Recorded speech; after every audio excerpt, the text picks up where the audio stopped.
Are you looking for the best book to find real insider tips and hidden Vancouver gems?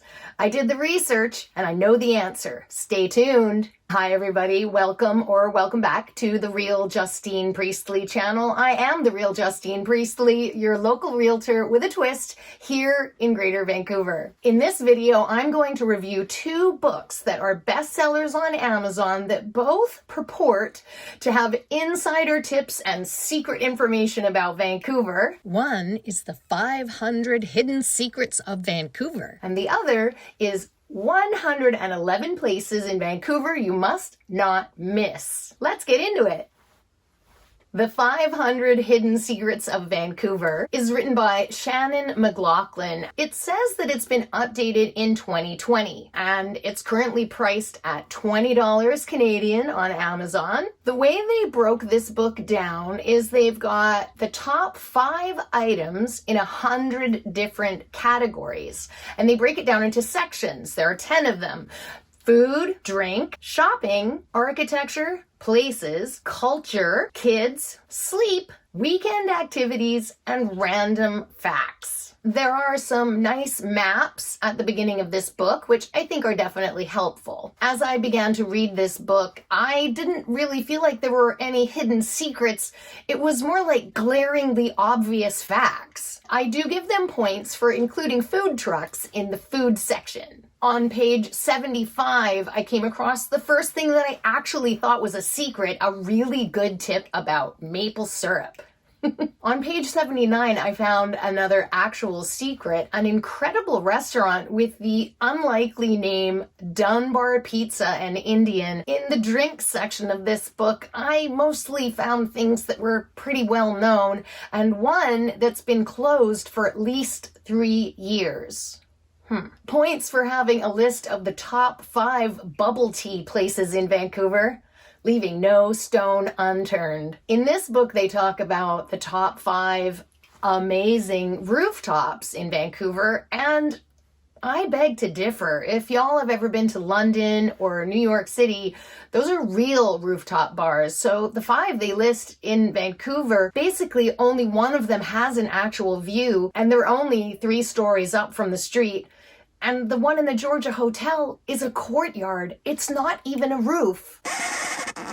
Being a book about a city in Canada, they had to mention Ceasar's, which is Canadians' answer to Bloody Mary's, in case you didn't know. So points for mentioning a restaurant called Score that has a $60 Ceasar, which is really lunch for 2. The shopping section of this book didn't do much for me, but I hate shopping, so maybe it's not really fair. Oops, I spoke too soon. I actually do love bookstores, and they mention my favorite one, so points for that. In the places section of this book, they mention stops on the Sea to Sky Highway, which, well, if you're from Vancouver, you never stop on the Sea to Sky Highway. So obviously it's a book for tourists. It's very, shall we say, shallow. They really only have 1 or 2 sentences about each place or thing that they're talking about. So I can't really say much about the writing. The book does have some beautiful photographs, and it's a quick and easy read. I think the biggest secret that they reveal in this book is on page 246, and they talk about the Van Tan Nudist Club on the North Shore of Vancouver, and it's been there since 1939. That's a pretty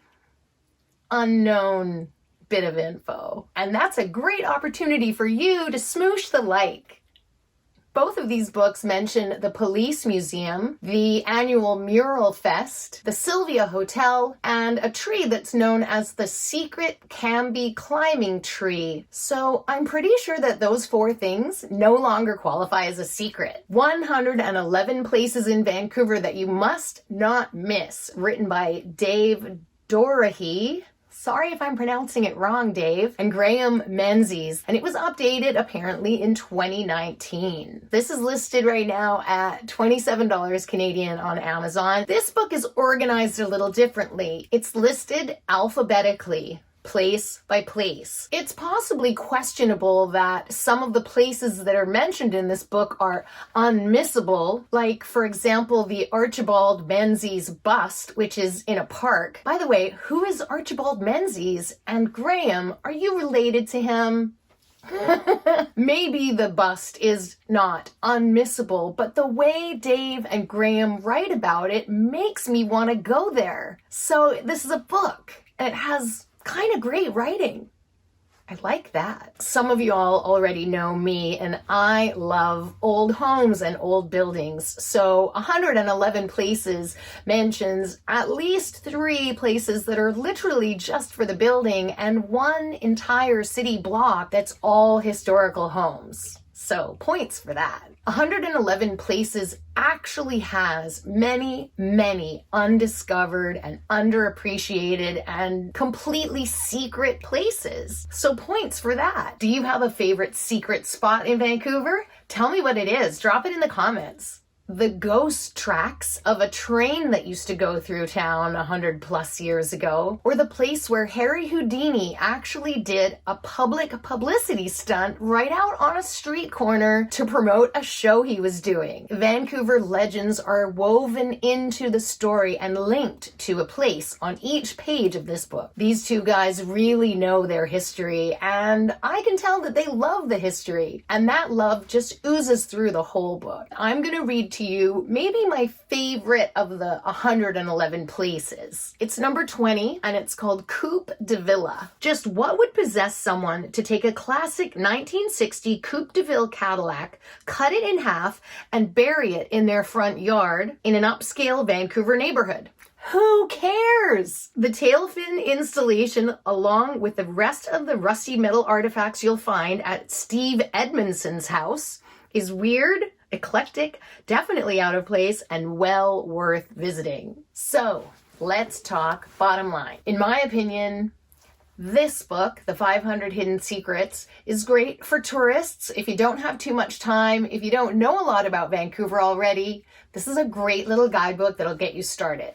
111 Places is for people who really want to dive deep and who want a really entertaining good read. If you want to check out either of these books on Amazon, there are links in the description of this video. Thanks for watching The Real Justine Priestley channel, everyone. I am The Real Justine Priestley, and what I do is I help buyers and sellers overcome the stress of moving by being in their corner every step of the way. Reach out anytime. I'm here to help, and I'm here for you.